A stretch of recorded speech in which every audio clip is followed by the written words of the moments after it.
Hello and welcome. You are watching Property Hotline with me, Kavita Krishnan.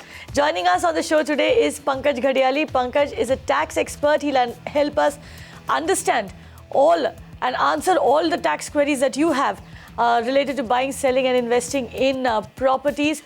Just a bit about Pannkaj. He is the managing partner of Pannkaj Ghadiali LLP. First question, Pannkaj, let's take it.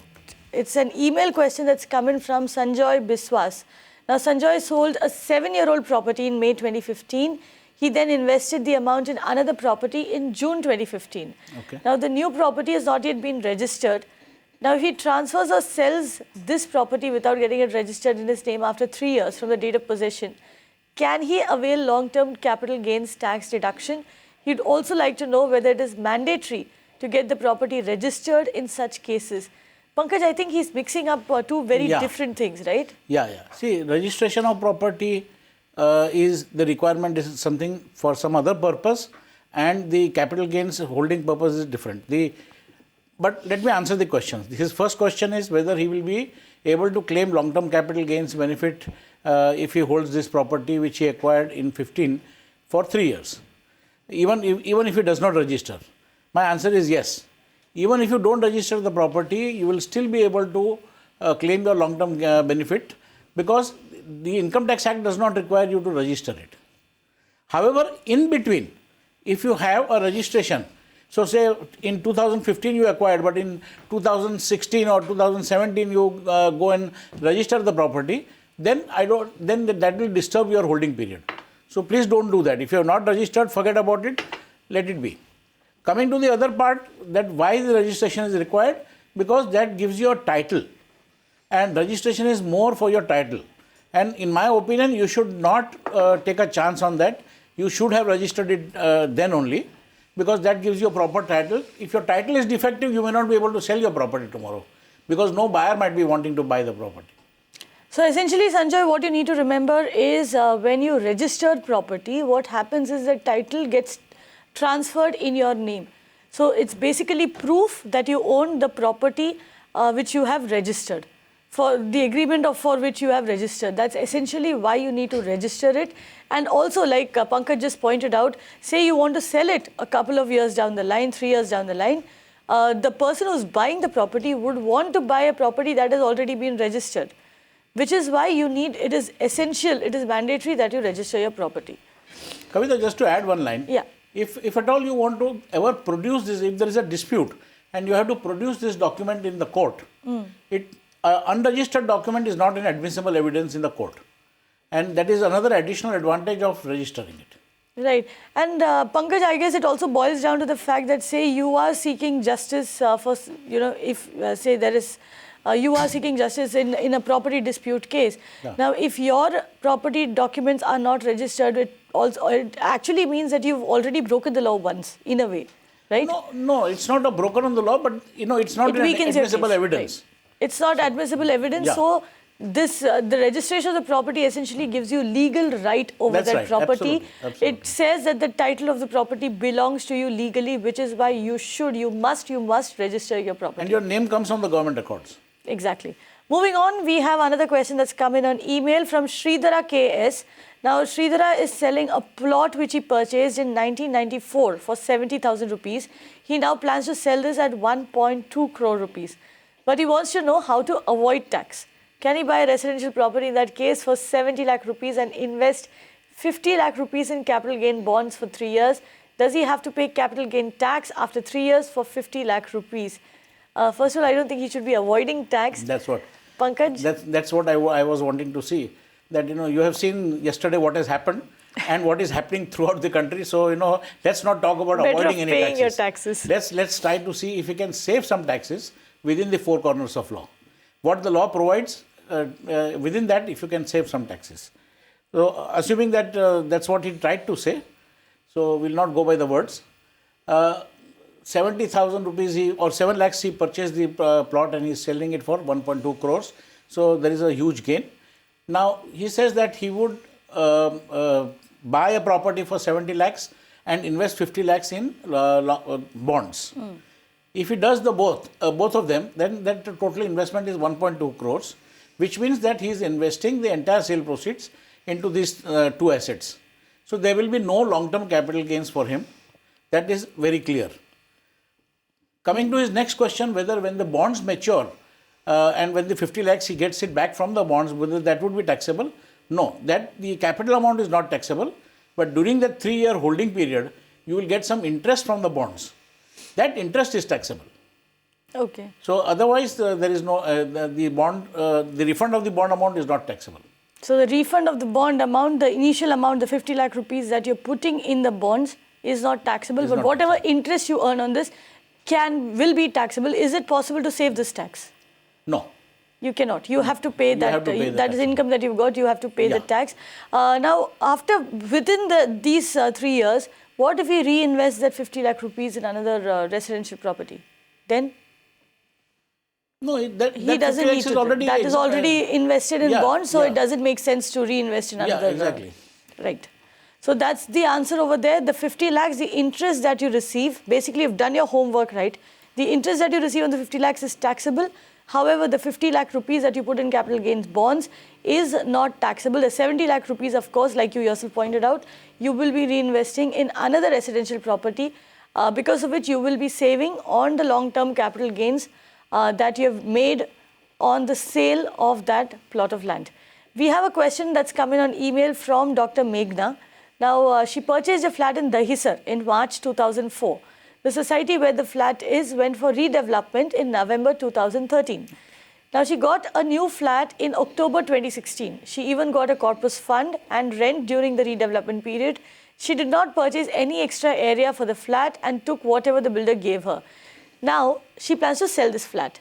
So, what she wants to know is when should she actually sell this flat so that her tax liabilities are minimum. She also wants to know the other options that are available to her. See, basically, since you have purchased the original flat in 2004 and since the property has now got redeveloped and assuming that you have got possession in 2016, I would consider the whole thing to be a long-term gain. However, the crux of the situation will depend upon how your agreement for redevelopment is worded. Because sometimes there could be a view taken by the tax department saying that the original flat was held by you, you surrendered that flat and in exchange of that you got the new flat. Okay? The flat was surrendered maybe 2-3 years back when the redevelopment started and the new flat has been got now. So therefore, in the intervening period, there is an exchange transaction. And just like a sale, exchange is also considered to be subject to capital gains. Although there is no actual technical capital gains because it is a house to house. So there is a reinvestment on the spot. So as far as capital gains is concerned, there is no issue. But the holding period is disturbed and it does not remain to be a long-term gain. The new asset is acquired when the new house was ready. Okay? So therefore, it is better to be on the safe side. You don't want to avoid any disputes or litigations. Wait for 3 years and then sell it. Okay, so Pannkaj, essentially what you're saying is this. I could have lived in that property for 15 years, for 20 years. Yes. But once it goes into redevelopment, if I have not sold it till then, then it doesn't matter how long I have held the property. After I received possession of the new redeveloped flat, I have to hold it for another 3 years and then sell it. Yeah, but that would essentially, it would again depend upon how the agreement for redevelopment is worded. Normally, when we do that this kind of drafting, then we take care that this situation doesn't arise. What is it? What are the clauses that you should? That will be too technical to explain. But essentially, you need to ensure that your lawyer puts in those clauses to ensure that your rights are taken care of. The fact that you've lived in that particular property for 15 years, for 20 years, that fact is reflected and it is carried forward. Even though your property has gone into redevelopment. Now, that is something that you need to keep in mind when you get that agreement drafted. In fact, there are case laws also which support this view that, there is a continuity of transaction and there is no question of exchange or this. But litigation always keeps happening. So, you have to be careful. I'm spending some time on this, Pannkaj, but that is also because we are seeing a spate of redevelopment projects in Mumbai. Yes. And we understand that other cities are also looking to, get into redevelopment. So this is essentially something that should concern most home buyers who've been living in their homes for over 10 years now. Tell me this, when you go into redevelopment, like for instance in Mumbai, we know that there are two agreements that you make. One that you make with the developer as a society, and one that you make with the developer as an individual flat owner, right? So the individual, this clause that you're talking about inserting in, that should be part of the individual agreement that you make with the There would be one agreement developer? basically where you give the right to the builder. See, again, before I go into that, there are two types of properties. Most of the time, these are tenanted buildings which go for redevelopment. And when the tenanted building goes for redevelopment, it is a tenancy that comes to an end. Tenancy is also now a long-term asset. And when the tenancy comes to an end, you are getting the new ownership property. But whatever is the value of the tenanted property, that you are investing in the new ownership property automatically. Although the money doesn't flow to you and you are not giving it back to him, there is an automatic movement that happens. Therefore, it is considered that you have invested this amount under section 54 or 54F, and therefore there is no capital gains, and the matter comes to an end. Now, when you get the ownership property, this is the first time that you have got the ownership property, and therefore your long-term holding period starts from there. The earlier tenanted property came to an end, the building was broken down, and there is nothing more remaining out of that. So there you can't say that there is a continuous period. Okay. In this case, the question was that the person was holding a ownership property and this got another ownership property. Therefore, there is a possibility of saying that, look, I was always the owner and I continue to be the owner. But the other view is also there that, there could be, somebody could treat it as an exchange. Again, in that exchange, there will be no capital gains involved, but the long-term period will be disturbed. Right. So, that is the only so tell me this, very quickly tell me this, the agreement that I signed with the developer, this clause that you're talking about needs to be part of that individual agreement or the agreement that the society signs with the developer? Individual agreement. So, key thing for you to keep in mind, especially if your building is going into redevelopment, ensure that the agreement that you sign with the developer as an individual homeowner has a clause that protects your rights. Basically, that protects the fact that you have been living in that flat for a particular period of time, which could be 10 years, 15 years, 20 years, whatever. That needs to be enshrined in that agreement. You need to keep that in mind. Otherwise, you will have problems when you go, if you plan to sell this property, and then you have to, start calculating your capital gains. We now have Suresh, who's called in from Coimbatore. Suresh, what is your question? Good evening, ma'am. Good evening, sir. Yeah, good evening. Yes, Suresh. The point is, after this yesterday's announcement about this banning 500 and 1,000 rupees currency notes, so that's a big step towards black money control. The other point is regarding property. There is a huge gap between the market price and the guideline value. Right. But this is a very practical question, not openly discussed in studios. But let me say that if in Coimbatore prime area or Araspuram area, 436 square feet, that is we calculate as 1 cent, it is guideline value is 20 lakhs rupees. But the market value is somewhere around 35 to 40 lakhs rupees. So how would this impact the real estate?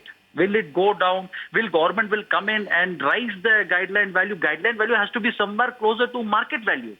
This is very practical difficulty situation. Right. So, Suresh, essentially you want to know whether the government's step to curb black money, will that have any bearing on the guideline values, which is also called circle rates, which is also called ready reckoner rates across the country? Absolutely. Right? There is huge difference between guideline value and market value. And if someone has a registration in December or another 10-15 days, how to go about it?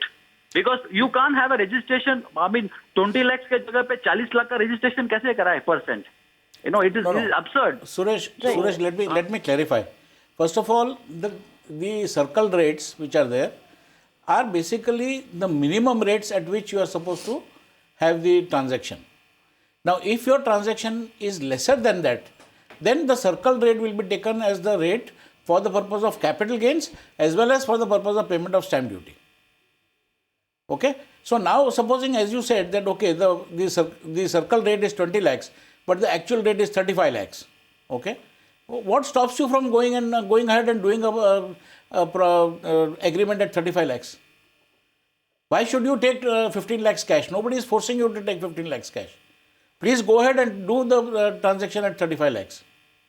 Right. Pankaj, I think the problem also arises in certain markets where the circle rate is higher than Yes, the actual I was coming to that. rate That's that precisely, property is precisely. being sold at. So actually, therefore, because in a country like this with so much variations and so much depending upon locations and view and various other things, it's impossible to get to a perfect market rate. Now, two buildings which are across the road, on the same very road, but they are just across the road. They have different One rates. is a wonderful five-star building, one is a old dilapidated building. The circle rate will be the same.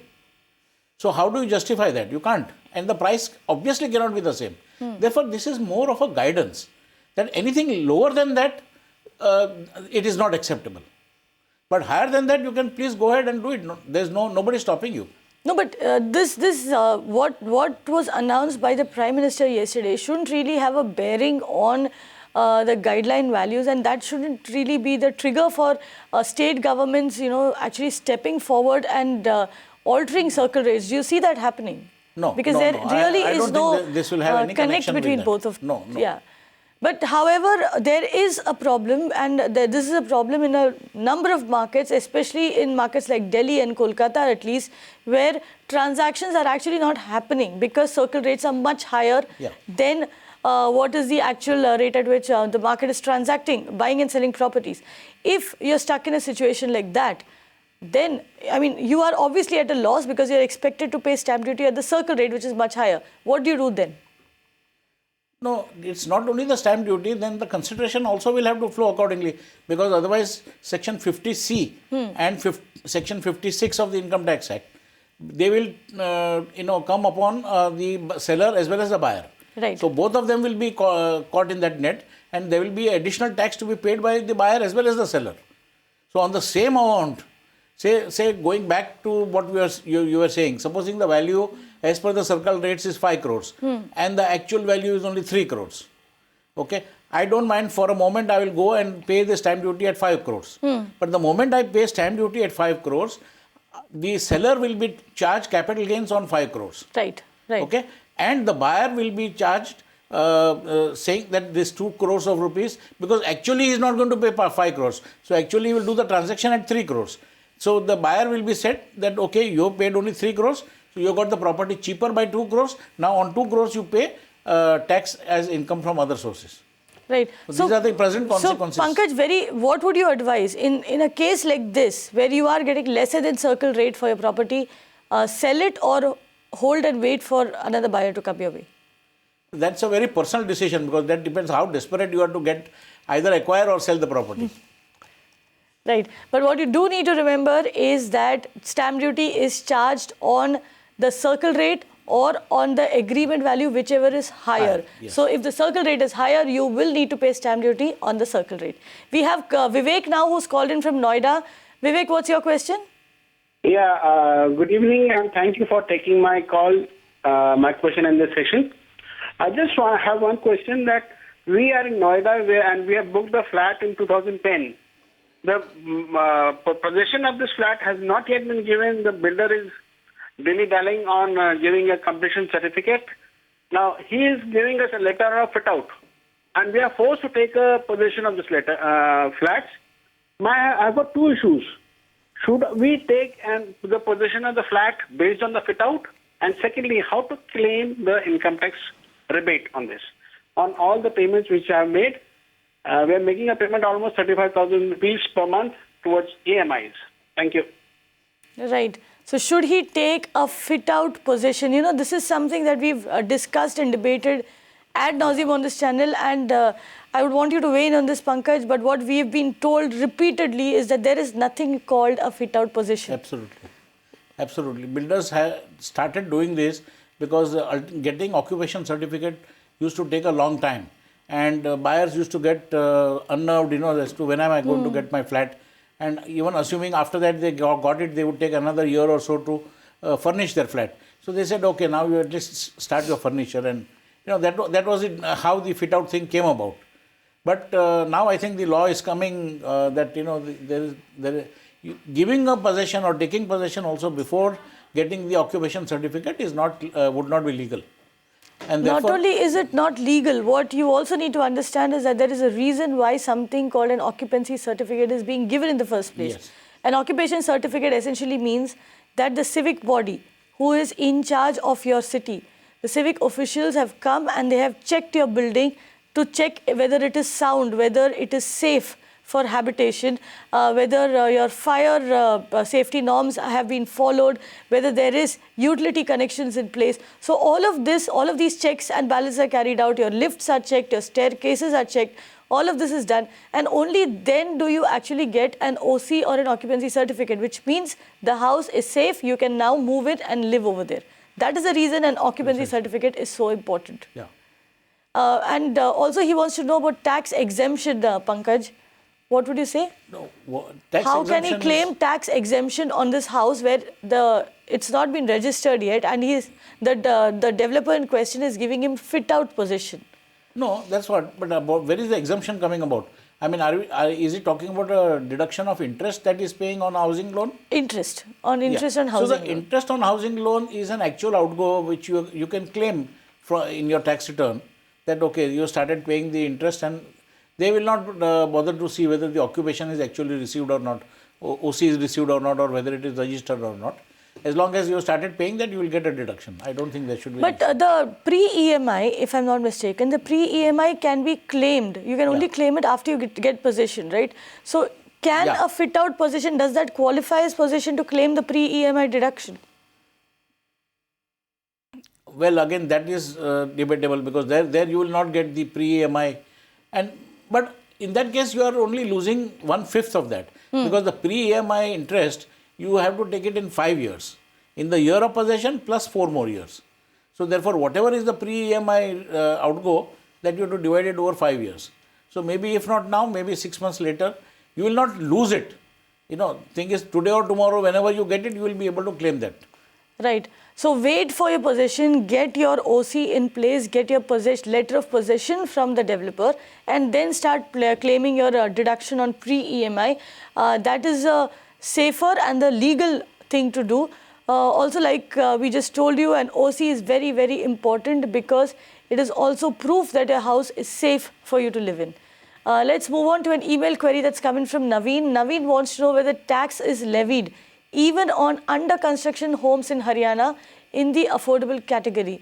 Pankaj, of late we've been getting a lot of questions on service tax and on VAT in Haryana. Could you clear it up for our viewers? No, nobody will be able to clear it, honestly, because there is a lot of mess as far as the law itself is concerned. Okay. The VAT law in Haryana has been totally messed up, and various things that they brought about, they have gone back, they have brought something else. Again, that has not been working out. So today, really nobody is able to tell you exactly what is happening in Haryana. But they did come out with a law where they said that you charge 1% as far as the house under construction is concerned. Of the total consideration, you pay 1% as VAT and be done with that. Now, this kind of a proposal had come. It was implemented also. But again, there is something which has gone wrong with that. But I think 1% if you pay, that should be the answer. However, one will have to really see what is the current position and what is the government's view on that, and the state government's view in Haryana on that. So right now you would advise buyers to go ahead, pay that 1% VAT that they need to pay and get it over with. But make sure that the builder is recovering from you and paying it. See, he may recover from you and he may not pay it. How do you do that? You ask him to produce a challan. You say that, okay, I am ready to pay this 1%, but you show me the challan for that amount and I will reimburse you with that. Right. So ensure that Haryana, there is a lot of confusion over the VAT and the service tax. However, till there is clarity, it is best that you ensure that you pay the 1% VAT that is liable on your property, and also ask your developer to show you the challan. We have Vivek who sent in a question on email now. He says he's a resident of Mumbai. Family owns a flat. Flat is registered in his father's name. Now, Vivek is paying rent to his father, Pankaj, and he's claiming HRA. He also purchased a flat in Pune recently and received possession this year. Now, he wants to know whether he can get tax benefit of 2 lakh rupees on interest and 1.5 lakh rupees on the principal amount. He does not want to give the Pune flat on rent. neither will he be staying over there, but he wants to take the benefit of more than 2 lakh rupees interest that he is paying, which is approximately 3.5 lakh rupees. So he wants to know whether he can show notional rent and get tax benefits on that entire 3.5 lakh. Here's another question. He says he's paid interest of approximately 3 lakh rupees before he got possession. Can he get any kind of tax benefit for this 70,000 rupees? What did you say? I think right now his question is whether he can have the cake and eat it too. So, I think the answer is clearly no.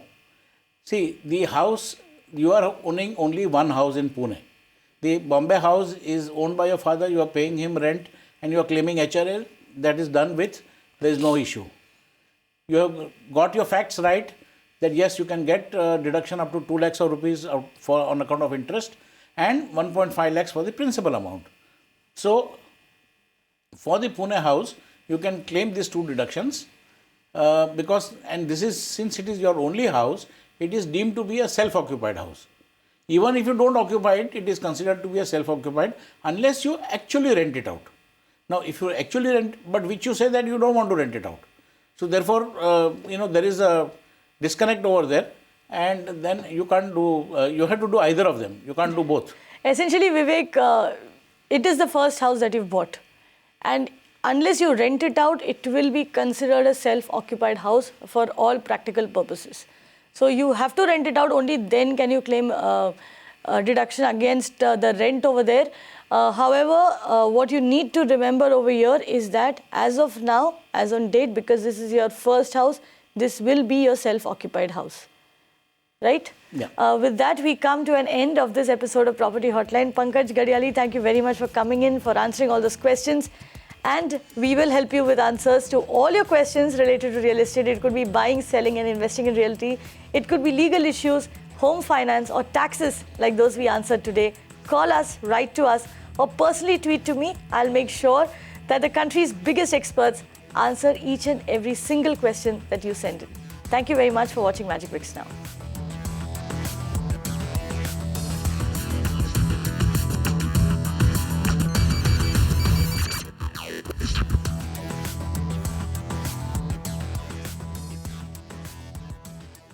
You can watch live TV on our website mpnow.in.